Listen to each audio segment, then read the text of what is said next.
एक लकड़हारा रात दिन लकड़ियां काटता, मगर कठोर परिश्रम के बावजूद उसे आधा पेट भोजन ही मिल पाता था।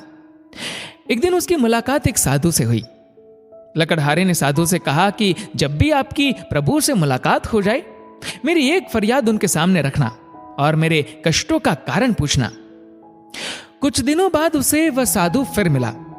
लकड़हारे ने उसे अपनी फरियाद की याद दिलाई तो साधु ने कहा कि प्रभु ने बताया है कि लकड़हारे की आयु 60 वर्ष है और उसके भाग्य में पूरे जीवन के लिए सिर्फ 5 बोरी अनाज है।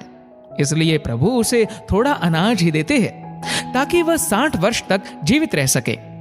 समय बीता, साधु उस लकड़हारे को फिर मिला तो लकड़हारे ने कहा, ऋषिवर, अब जब भी आपकी प्रभु से बात हो तो मेरी यह फरियाद उन तक पहुंचा देना कि वह मेरे जीवन का सारा अनाज एक साथ दे दे, ताकि कम से कम एक दिन तो मैं भरपेट भोजन कर सकूं।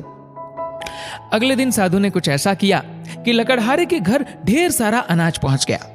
लकड़हारे ने समझा कि प्रभु ने उसकी फरियाद कबूल कर उसे उसका सारा हिस्सा भेज दिया है।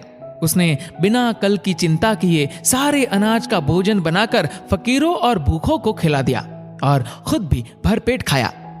लेकिन अगली सुबह उठने पर उसने देखा कि उतना ही अनाज उसके घर फिर पहुंच गया है। उसने फिर गरीबों को खिला दिया, फिर उसका भंडार भर गया। यह सिलसिला रोज रोज चल पड़ा और लकड़हारा लकड़ियां काटने की जगह गरीबों को खाना खिलाने में व्यस्त रहने लगा। कुछ दिन बाद वह साधु फिर लकड़हारे को मिला तो लकड़हारे ने कहा, ऋषिवर, आप तो कहते थे ना कि मेरे जीवन में सिर्फ 5 बोरी अनाज है, लेकिन अब तो हर दिन मेरे घर 5 बोरी अनाज आ जाता है। साधु ने समझाया, तुमने अपने जीवन की परवाह ना करते हुए अपने हिस्से का अनाज गरीब व भूखों को खिला दिया, इसीलिए प्रभु अब उन गरीबों के हिस्से का अनाज तुम्हें दे रहे हैं। कथा का सार, किसी को भी कुछ भी देने की शक्ति हम में है ही नहीं। हम देते वक्त ये सोचते हैं कि जिसको कुछ दिया तो ये मैंने दिया। दान, वस्तु, ज्ञान, यहां तक कि अपने बच्चों को भी कुछ देते या दिलाते हैं तो कहते हैं मैंने दिलाया।